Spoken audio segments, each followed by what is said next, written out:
Welcome to Let's Talk Influence, and I'm here with Kirubashankar, somebody who is really living the word influence. Kiruba, it's a pleasure to talk to you. My pleasure too.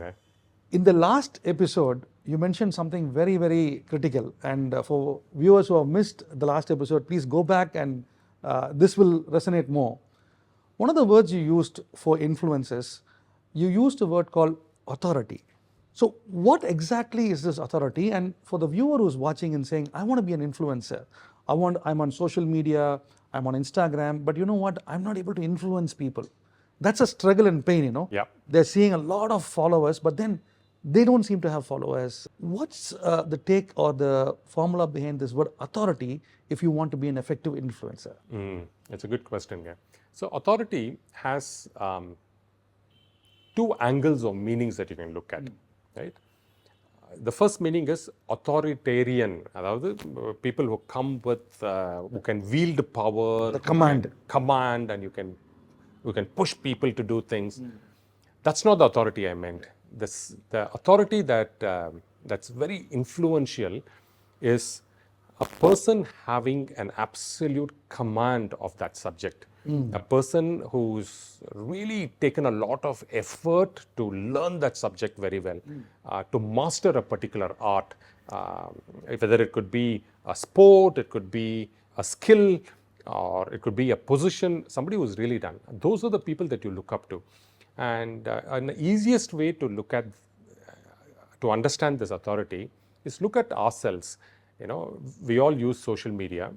Which Instagram accounts are we following? Which YouTube videos are we clicking on the subscribe button? Why? Right? Just spending a few seconds and analyzing, there are millions of YouTube channels, but you chose to follow specific channels. Why did you choose to follow that? And asking that question actually gives you amazing answers. And invariably, these are, you know that by following this person on YouTube, you will benefit.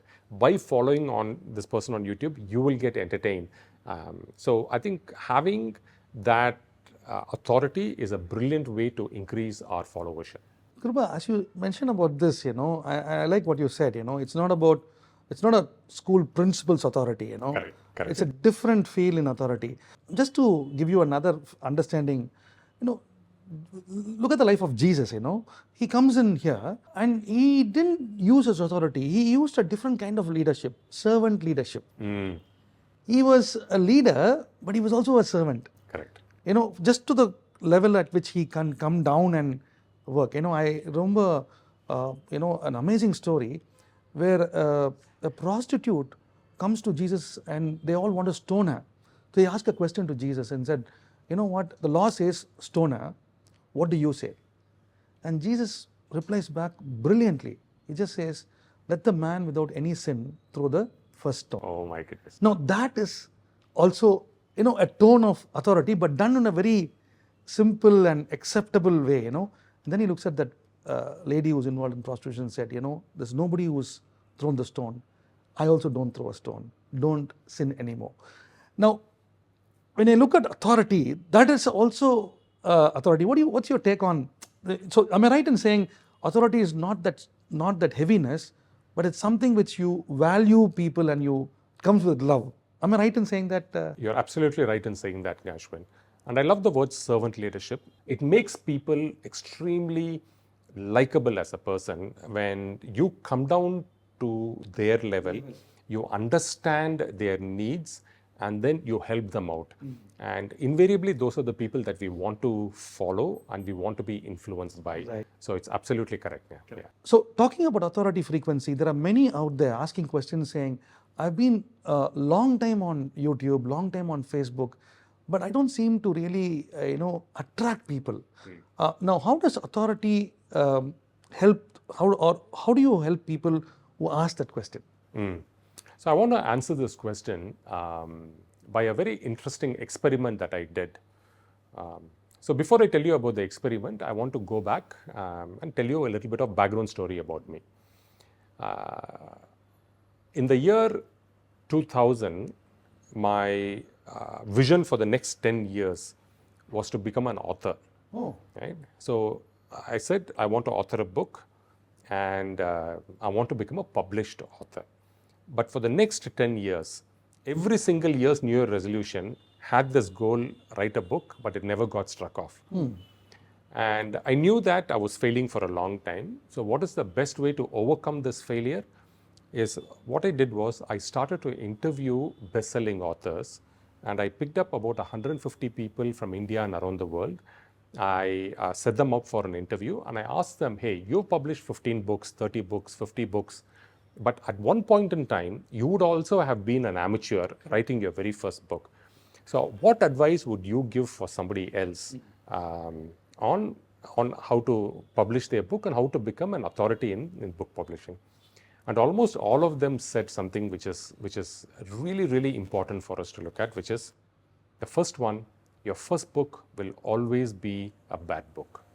Think of it like a baby. If you expect a baby to come out of the womb and start running and start jumping, that is just expecting too much. Correct. Just like how a baby will be immobile for a long time, then they'll be able to crawl, then they'll be able to stumble and walk, finally they'll be able to run. Similarly, for any person on social media or any art, it could be a singer, it could be a person wanting to learn guitar, it could be a person wanting to learn editing. Sometimes we put too much pressure on ourselves. That's why it's very important. Is that your calling? Is that your passion? Because if that's your passion, then you will find a way to start taking baby steps. And by taking baby steps, you will fail, you will make mistakes. But every single failure is a stepping stone. You get better at it, you learn the solutions, and you slowly improve.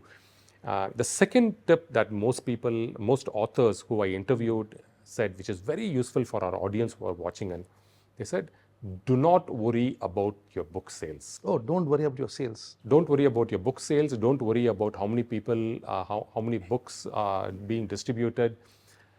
You should only worry about churning out your writing, which is, if you're writing blogs, write as many blogs. If you're a singer, write as many songs as possible. If you're a comedian, write as many jokes as possible.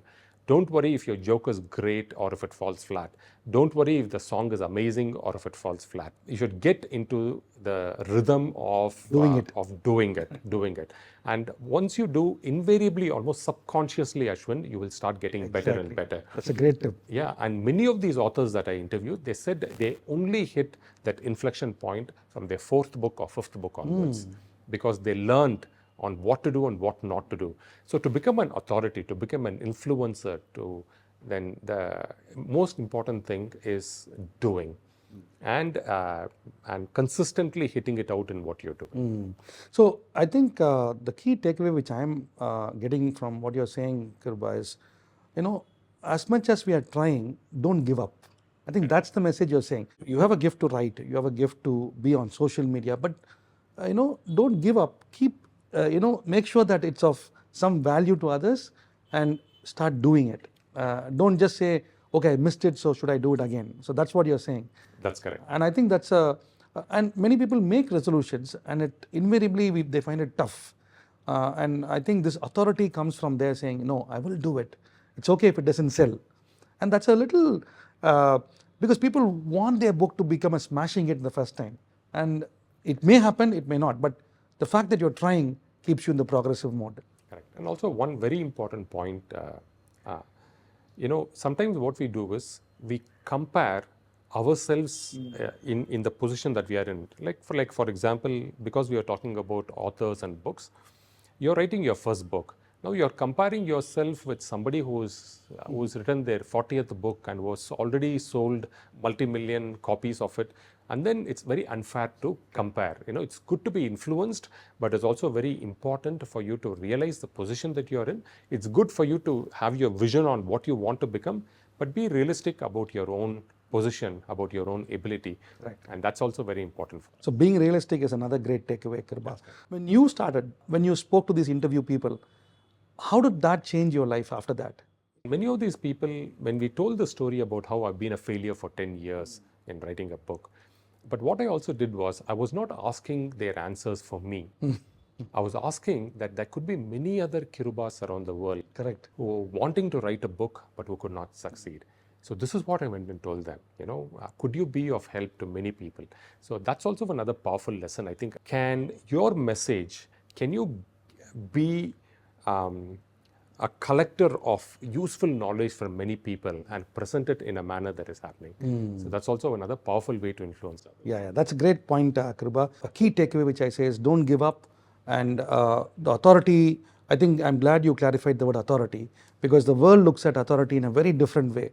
They think authority is power. So there's more coming up for the viewers, but great takeaways. And friends, we're talking about Let's Talk Influence.